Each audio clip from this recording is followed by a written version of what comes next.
All right, welcome to the first of its kind, world-changing manufacturers network.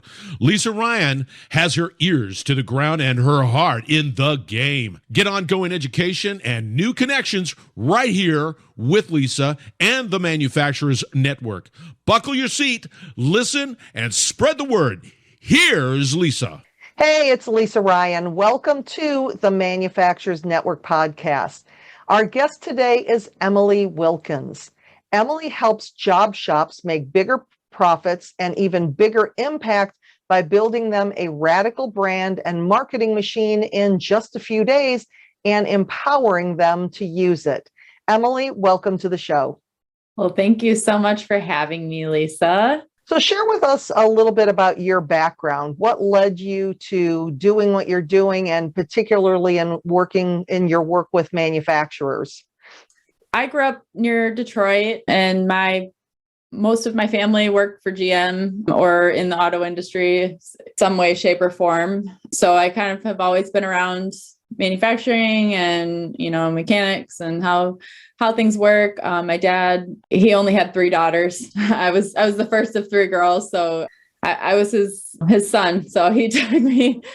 So my dad did a great thing and, getting me involved in all of that. And my mom also she worked for GM. They met at GM. So she worked in product development and then back to school and became a calculus professor.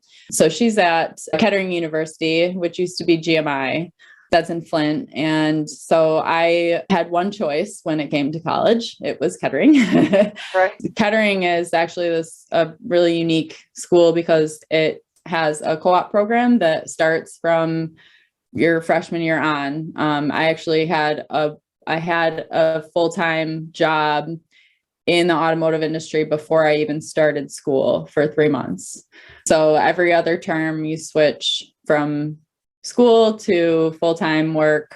I had friends that were in management positions. I had friends that worked for designing roller coasters for, Disney, like just crazy cool opportunities as college students. So yeah, I started in mechanical engineering and then I worked in the automotive industry and found myself hanging out in the design studio a lot. I was pretty bored with all of the mechanical engineering tasks that they were giving me, which were mostly like, busy work on spreadsheets and and just getting bored with being in a meeting with 20 people arguing over a half an inch and like just bored. Right, So right. I know that's not the experience for all engineers, but that was my experience. So I thought about going to art school and then I ended up switching to business. So I stayed at Kettering and I switched to business and my focus was in marketing. And I really liked my classes. I'd always been kind of an entrepreneurial bird. I was the one with the lemonade stand and going around selling things to my neighbors and, much to my parents' embarrassment. And then most of my career, I've worked in product development, but also in small job shops. So I've kind of been like the one woman marketing show inside of a couple different small job shops. So I have an inside look at, what they need, what they don't need, what their budgets are like, what their capacity is like internally for handling marketing projects and working on things like that. When I started my business a couple of years ago, 2019 was when I was the marketing director at Broadview Product Development in Zealand. I sort of started my business a little bit as part of Broadview and then branched out and started doing my own thing. I started Marketing Metal with manufacturers in mind. And then when the pandemic hit, I kind of, had all of these friends like, hey, will you build me a website? I'm going to start my business now. So I kind of broadened, but then last summer I really doubled back down into manufacturing. And that's where I have the most experience and I think where I can help the most. So I developed this process that is really different from how other marketing agencies approach it that works really well for manufacturing companies, like small to medium shops that are doing custom work, RFQ based projects. I don't do e-commerce. I don't work with manufacturers who are developing and trying to market their own products. I work with specifically like service-based manufacturing companies. Give us an example when you're talking about, because when you think about manufacturing, you don't necessarily think about marketing in the same sentence. So what would Yes. be, something that a job shop would want to do to really differentiate themselves in the market, and what are some of the things that they do to do that? A lot of job shops grow organically. Like most of them, they grow to a point organically because they become known in their community for being good at whatever it is they're doing. Word gets around and then they end up with customers. And so not a lot of them do much marketing, but then I think they get to a certain point sometimes where they realize that, maybe they're not super profitable on some of their projects. They end up with customers that are pain in the ass that they don't want to work with, or they just like their business and they want it to grow and they want to have an impact on their community. So a lot of these shops that I work with, they're small businesses and they care about their community. And I think that's amazing. And so that's what I really like working with those types of shops that really, they want to provide a good place for people to work and grow, so that they can have a greater impact in their community. So when somebody is looking at that, creating a new brand message, or you call it a radical brand message, and I know you have a blueprint for that, but without going into all of the steps of that, what are some simple strategies if somebody's starting to think about that they want to focus more on marketing and get the word out about the good work that they do? What would be some steps for them to get started? Mm-hmm. Well, the first thing is to make sure that they have something exciting to say. We make anything, or we make parts out of metal is not like, you're not saying anything, right? That's what all of the shops like you do. Like, what is it about you that makes you different? And it can be anything. Like, it doesn't have to be this super profound message. It just has to be really memorable and get people excited and interested.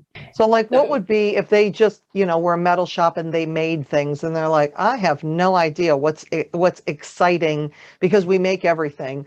So what would be some ways to get them to like think differently about them? Or maybe some of your, favorite ones that you've worked with, where people just in having conversations or exploring with people that it's like, oh my God, I didn't realize that's exciting, instead of just the traditional marketing blah, blah, blah that everybody else is putting out there. I just did a website and brand for a company called Onyx Inc. in Erie, Pennsylvania. And their mission, when I did my setup process with them, they talked a lot about wanting to revitalize the American dream.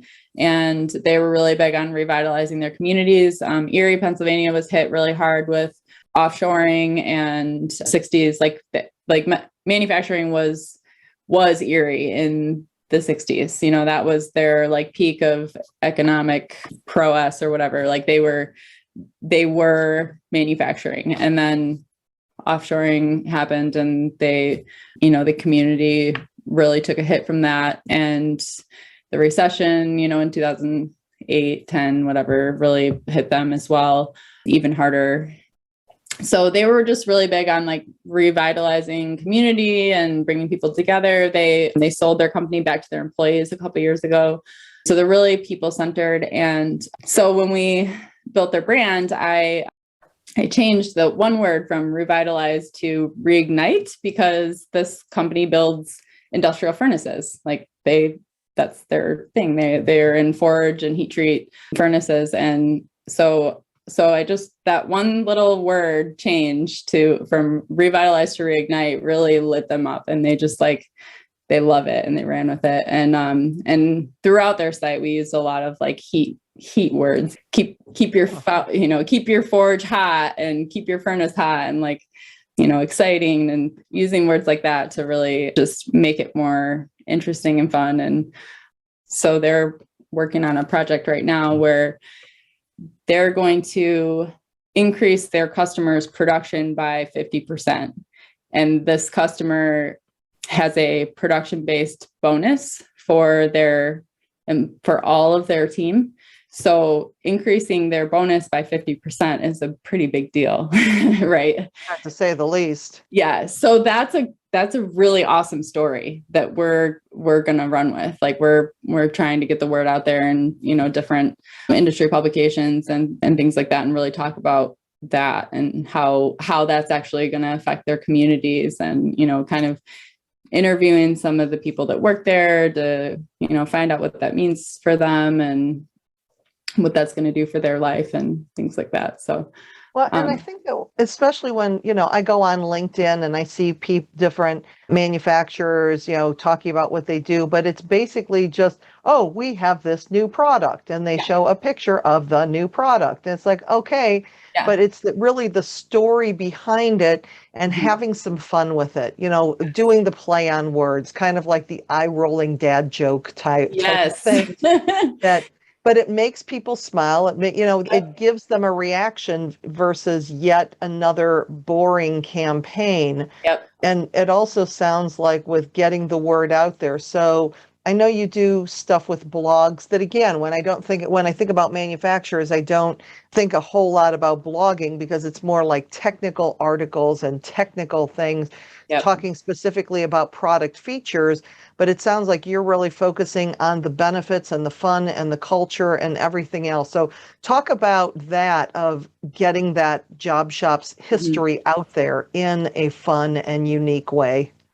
Yeah. So for a lot of these shops, like I said, there's 100 million fab shops that all do the same thing. Like, it's not like, how are you going to make that different and exciting? And the way you do that is by really making it human. It's all about those human connections. And you have a new product or a new service that you want to showcase, put one of your humans on camera and have them talk about it and show it, and, talk about the process of how they came to, to come up with this idea, or what problem they're solving, or whatever.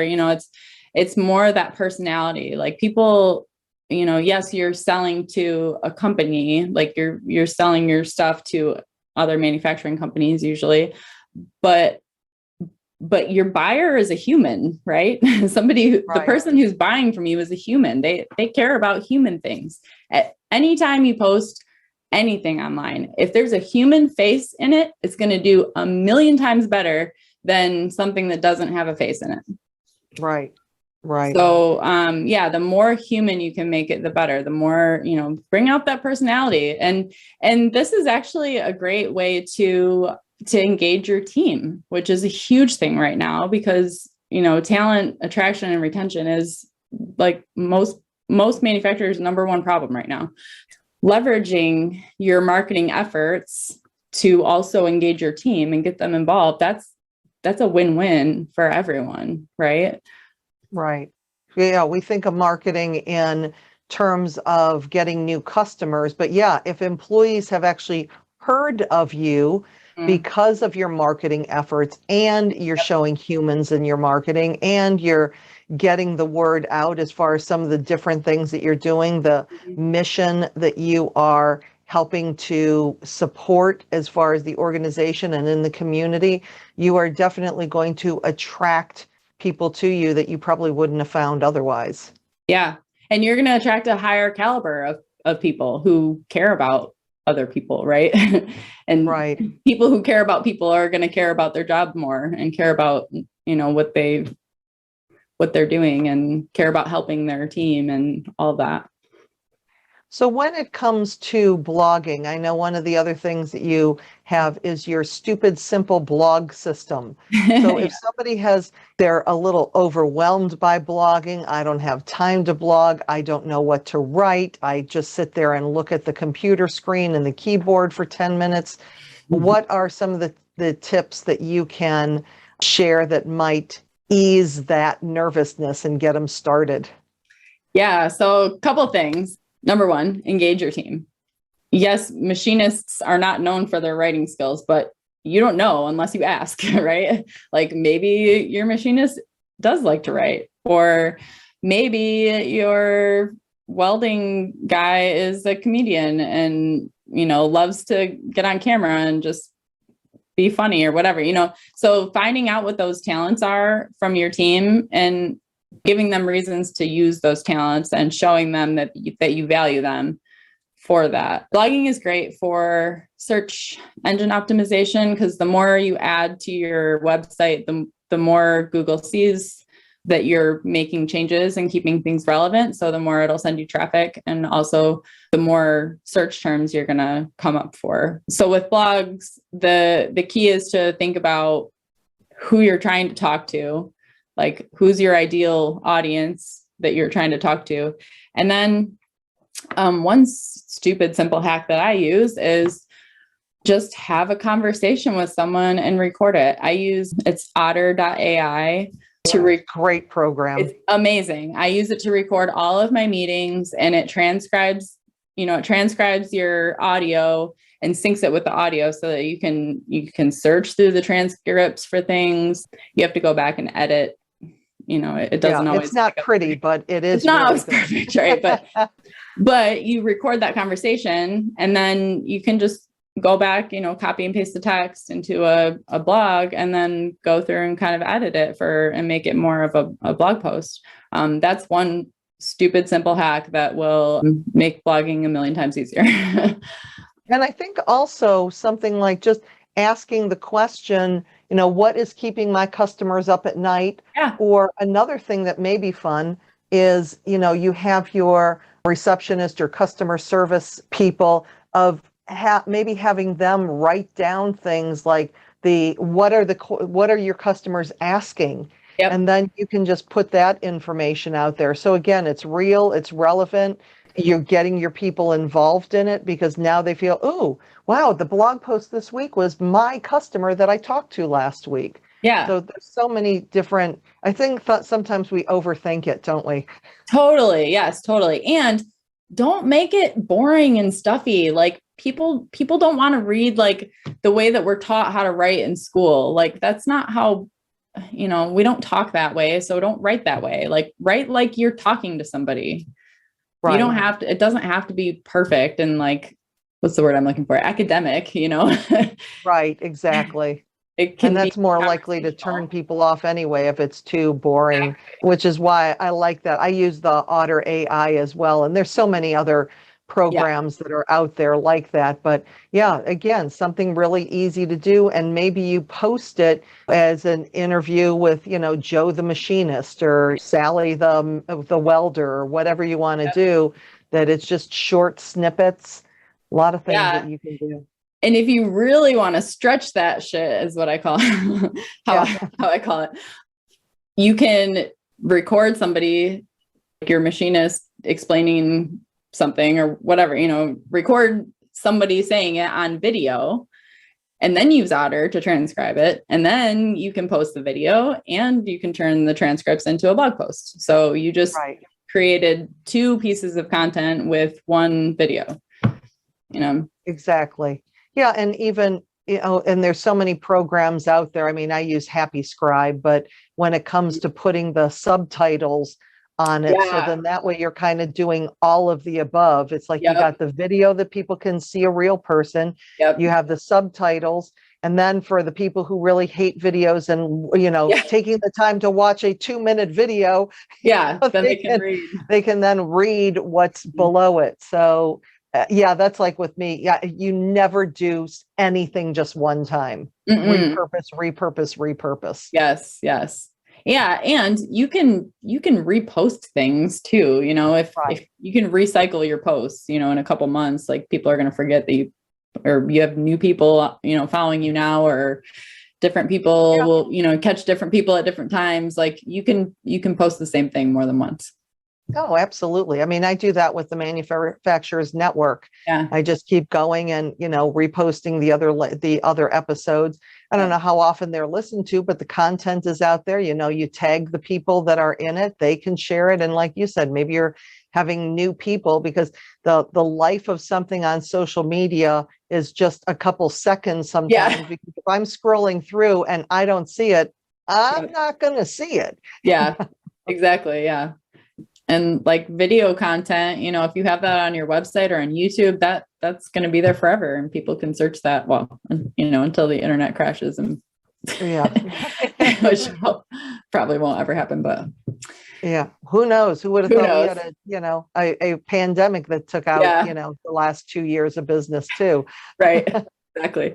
But So when somebody is considering doing more marketing outreach for the reasons you said, either their customer list is getting stale, or they just want to kind of up the quality of the customers that they're attracting, what's the number one way to get started, or the number one thing to start first, I guess, if you're prioritizing it? the messaging is really the most important part. You really want to make sure that your message is clear, consistent, memorable. Again, it doesn't have to be profound, but it has to be memorable and short and sweet. And you have different levels, different layers of messaging, right? So you have like a tagline that short and sweet. You might have an elevator pitch that is a little bit longer. You have some messaging on your homepage, on your website, or topics that you care about, or unique viewpoints on things. Like maybe there's something that you've always hated about your industry and you're doing things different, or maybe you just have a really unique perspective on a certain topic or something. Like, think about all of those things and try to kind of brain dump. That's always the first step, is really developing that messaging and kind of brain dumping ideas, because then you have that list forever to pull from. Right. And so what about it? So we know the website is extremely important, because that's the first place people are going to go and learn about you. So having real people there, getting humans involved, having the blog live there. What about social media? When it comes to manufacturing, where are you finding that customers and other manufacturers are hanging out the most? LinkedIn has been massive for me. It can depend a little bit on your market, but LinkedIn is important. And every social network is different too. So you kind of want to know who your audience is on those different networks. Like Facebook is a little bit more for, employee type posts, more of those human interest things. But TikTok is actually up and coming. And it's not, there's not as many companies that are using it for that, like leveraging it for that. But so that makes it easier for you to get your stuff seen. And there are a ton of people on it and new people joining every day. So it's a fast growth platform and I'm going to contradict my earlier statement.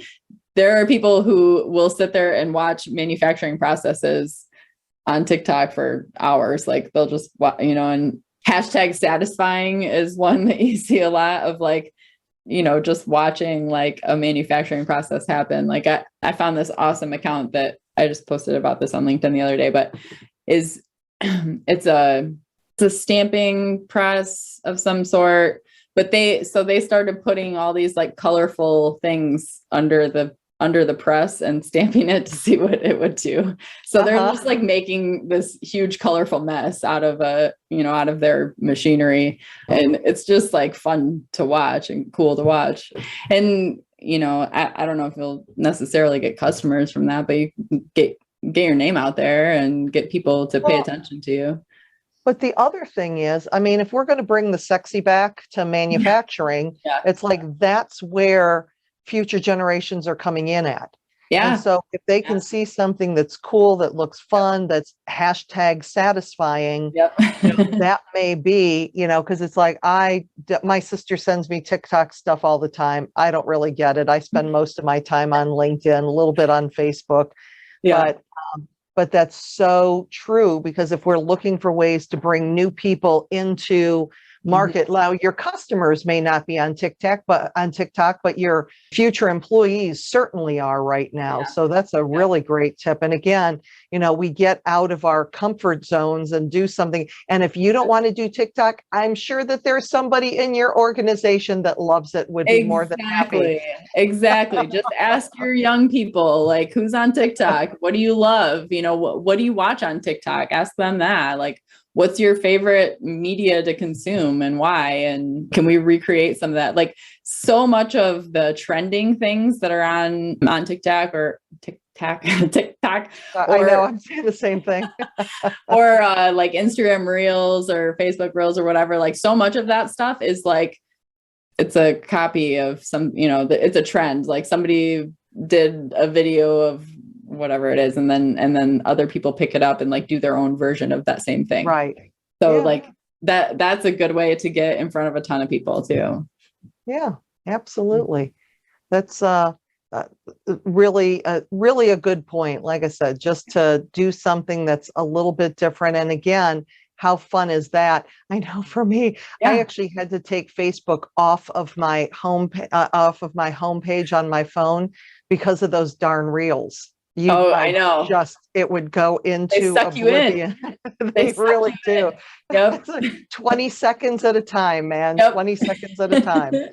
So if people wanted to find out more about what you do, well, first of all, what do you do? And if people want to continue the conversation, what's the best way for them to get a hold of you? My process I have a stupid simple process that cuts out the BS, right? So things that manufacturers tend to really hate about working with marketing people is that they come in, they do this hour-long, free consultation, and then they give you this massive proposal that it's like 20 grand up front, and then you got like thousands of dollars a month that you got to pay them for whatever SEO, things that you don't get. You don't understand what these services are or why you should be paying thousands of dollars a month for them. I really come in, the way my process works is I'll have like a quick intro call with somebody to see if they're a good fit for the process. And then if they're interested, then I will book them for the setup, is what we call it. 2-hour-long interview where I really deep dive with them on, who they are, where they've been, where they're headed, what they're really good at, what projects they love doing, what projects are most profitable. Like we kind of go through and really dig into what makes you awesome and what's going to make you even more awesome and really get you to where you want to go. And then at the end of that, I provide a super detailed, like a blueprint basically for things that they can take and run with that will help them, they can implement right away that will help them up-level their marketing. And then I'll give them a proposal for having us execute some of the work. So I execute in sprints. We will actually pick a date to do their build out, and me and my team will spend some time ahead of that, kind of getting some things ready for them to look at. And I take everything that the setup document that I provide is kind of it's the design brief that we use to do the build out. I usually have them provide me with some ideas of things that they like, other websites that they like, other brands that they like for whatever reason. And then we build all of the things out, and then we meet with the customer for usually like a full day. It kind of depends on how much we're doing. Sometimes it can be multiple days depending on what they want. And we'll go through and show them everything that we built and make changes in real time. And then we launch at the end of the day. And so like if we're doing a website, for example, we'll launch towards the end of the day, and I'll actually spend some time training them on how to use it. So we use Squarespace, which is a super simple out of the box platform that is really user friendly, and it has everything right in there. So your hosting and your domain and all of that stuff, it can all be right in Squarespace. So then you're not having to figure out where your stuff is all managed, and it makes it really easy. And a lot of web developers and marketing agencies will completely turn their nose up at that because it kind of makes them irrelevant, right? Because it's right. The customer can make changes on their own. But for me, I think that's powerful, and I want my customers to have that power and to be able to make those changes, because like I said, the more often you make changes on your site, the more successful it's going to be. And what's the best way to get in touch with you? I'm pretty active on LinkedIn, Emily Joanne Wilkens on LinkedIn. So you can go to marketingmetal.com. Marketingmetal.com. Just get a hold of me if you are interested in the blog system, or I have a couple other freebies that I actually have a DIY version of the setup process that I go through that I can provide, and some different things. I was going to set up a page for it and I never got around to doing Okay. but yeah, just shoot me a message. Tell me you found me on Manufacturers Network and I'll send you the stuff. So yeah. All right. Well, Emily, thank you so much for joining me today. It's been a lot of fun getting to chat with you. Yeah. Thank you, Lisa. I really appreciate this opportunity. I'm Lisa Ryan, and this is the Manufacturers Network podcast. We'll see you next time.